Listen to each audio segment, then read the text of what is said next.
Alright. So this had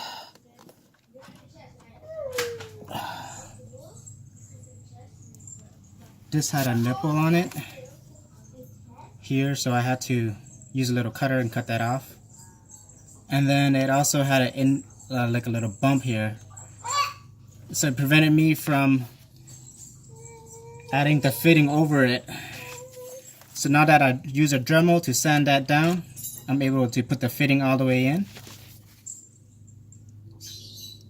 The bottom part of the fitting. Add my ferrule. It helps if you sand this down. That'll help with putting the ferrule, the compression ring in.